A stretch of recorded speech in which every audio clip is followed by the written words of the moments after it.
18 سال بالای ریگ خواب بود. 18 سال بیمار بودن، از جای خود خیستن نمیتونستن.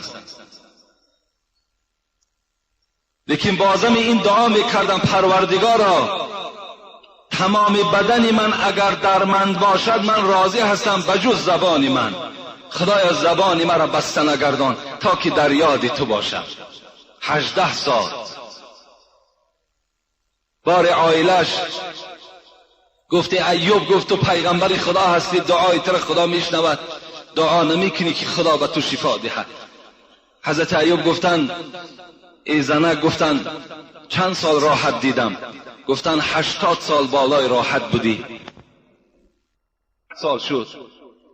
گفت به خدا قسم گفت من از پروردگار خود شرم دارم طلب شفا کنم تا زمانی که اگر 90 سال بیمار نشوم، تا اگر 80 سال بیمار به سوی خدا نشوم که راحتم و بیماریم برابر نشود، من از خداوند شرم دارم طلب شفا کنم.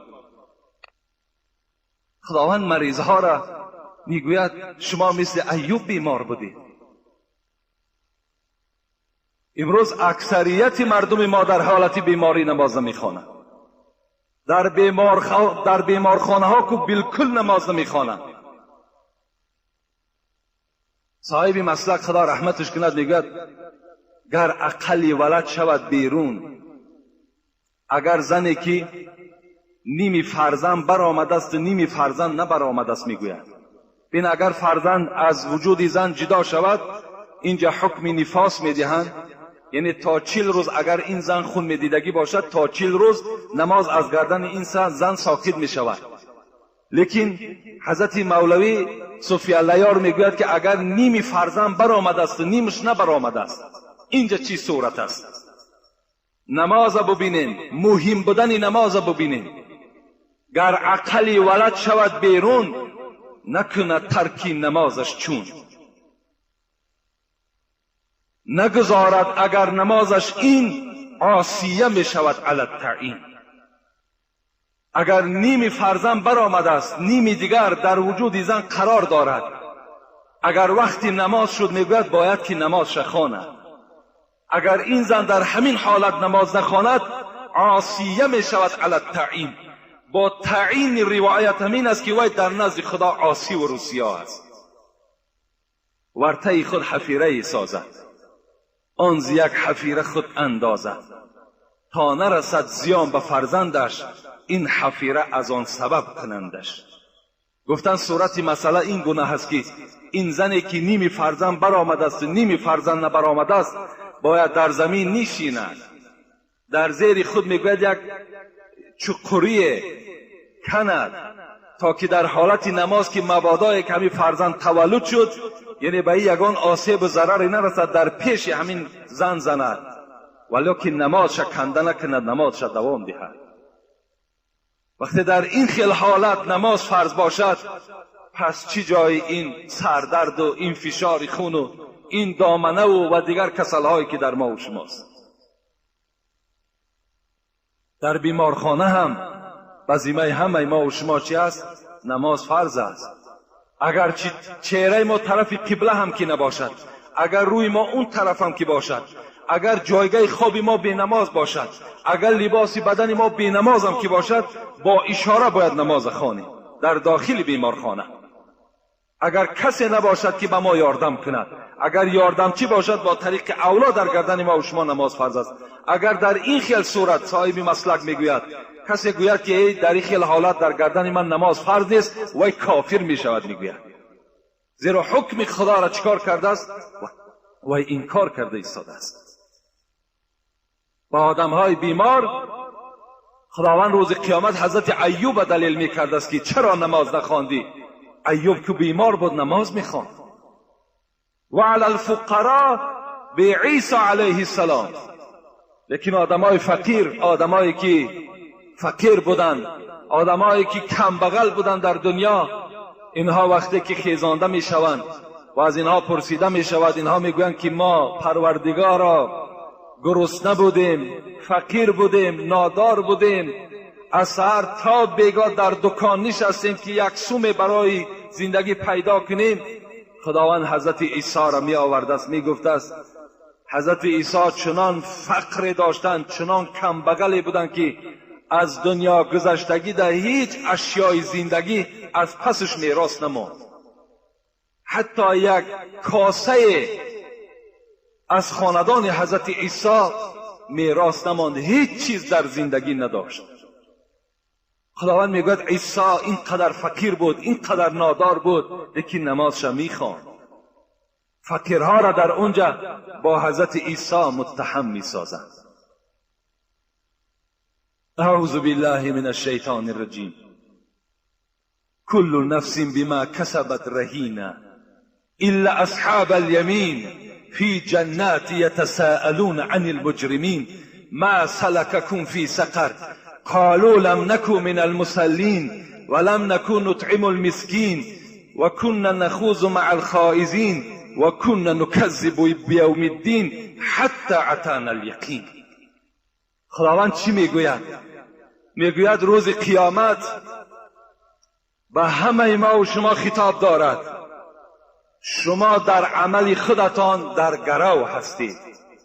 شما در گرو هستید. یعنی ما و شما میگیم در مثلی که با کلمه های روسی میگوین زلاژدیک میگوین، یعنی شما در گرو هستید. یعنی زلاژدیک تحلیلش چی میشد؟ گرو میشود. شما با عمل های خودتان در روز قیامت در گرو هستید. کل نفس بما کسبت رهینه الا اصحاب الیمین، مگر کسانی که در دنیا عملی صالح داشتند، مگر کسانی که در دنیا نماز داشتند، مگر کسانی که در دنیا دلسوز اسلام بودند. اینا در کجا هستند؟ اینا در جنت هستند.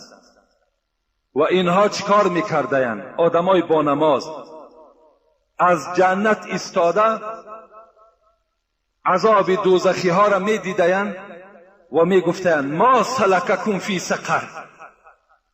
در همون دنیا ما و شما همین برادرهایی که به نماز داریم در همین تاجیکستان ما و شما زندگی میکنند، اینها را ما و شما میشناسیم. همون رفیقهای داریم که به نمازند، وقتی در دوزخ میبینیمشان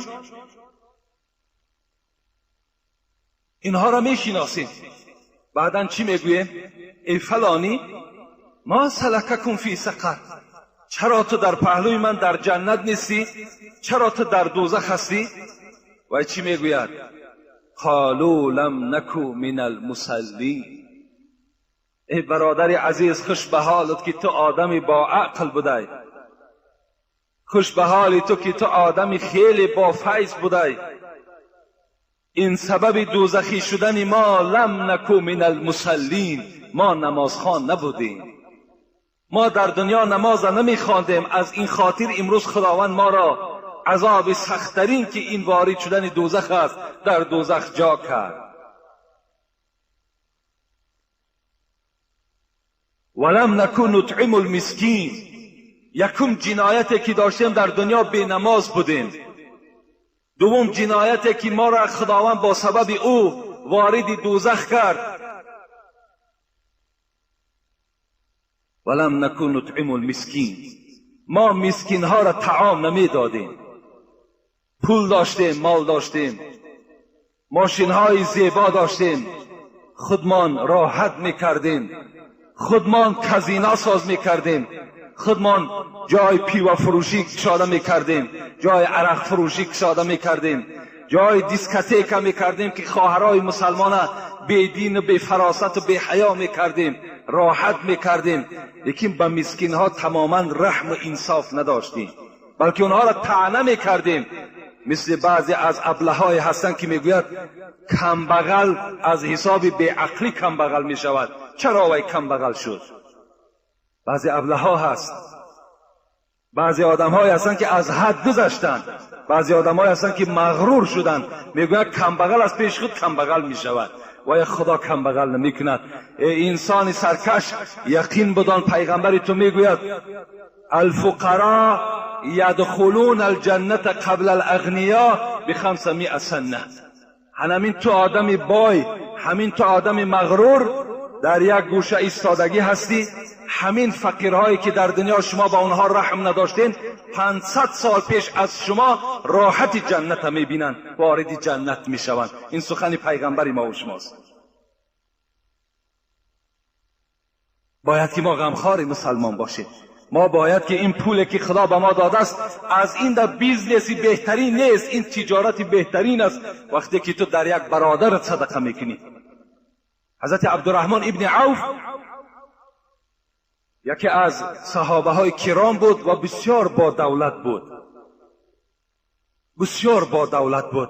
صحابه ها گفتن ای عبدالرحمن، حدیث پیغمبر را شنیدی که پیغمبر خدا گفتن لا تزول قدم عبد حتى يسأل عن 40. روز قیامت تو قدمت از قبر کندن نمیتونی تا 4 سوال و جواب نگوی. یکم چی بود؟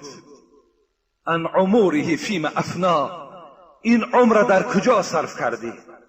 از این سوال میشوی. عن علمه فيما فعل، علمی که خدا بر تو داد در کدام راه صرف کردی؟ و عن ماله من این اکتسبه و فیما انفقه، از مالت پرسیده میشه از کجا آوردی مال و در کجا صرف کردی مال. و عن جسمه فیما ابلاه، از این دست و پا پرسیده میشه اینها را در کدام راه کونه کردی، در کدام راه این دست و پا را مانده کردی. عبدالرحمن گفت با حدیث بسیار توجه کن که از عمر یک بار پرسیده میشده، از علم یک بار پرسیده میشه، از جسم یک بار پرسیده میشه، لیکن از مال 2 سوال است. از کجا پیدا کردی، در کجا صرف کردی، 2 سوال میشده است. عبدالرحمن تو مالی زیاد داری، نزد خدا چی جواب میگویی؟ عبدالرحمن گریان شدن. عبدالرحمن که نشستن و از جا خیستنش عبادت بود، گریان شدن. گفتن نسبت من یگان خوفی نکنین و دلسوزی هم نکنین. عبدالرحمن وقتی که سحر روز می شود 100 تنگه در راه خدا خیر میکنه. باز بیگاه که می شود خدای عبدالرحمن به عبدالرحمن 1000 تنگه می دهد. چی جای گناهش است؟ من چنان تجارت با خدا دارم، 100 در راه خدا میتم، بیگه 1000 از جانب خدا میگیرم. چی جای عیب و چی جای گناهش است؟ خوش به حال همون برادرانی که دولت دارن و با خدا تجارت میکنن، در یک 100 میگیرن. خوش به حالتان. حضرت گفتن به دنیا توانی عقبا خری، بخر جان عزیز ورنه حسرت خوری. میتونی همون قیامت و راحت بهشت در همین دنیا ای آدم پولدار بخری. بخر میگوید حضرت سعدی ورنه حسرت خوری. چنان حسرت میخوری، چنان پشیمان میشه که دیگر پشیمانی سودی ندارد. حکایه ها دم یارد که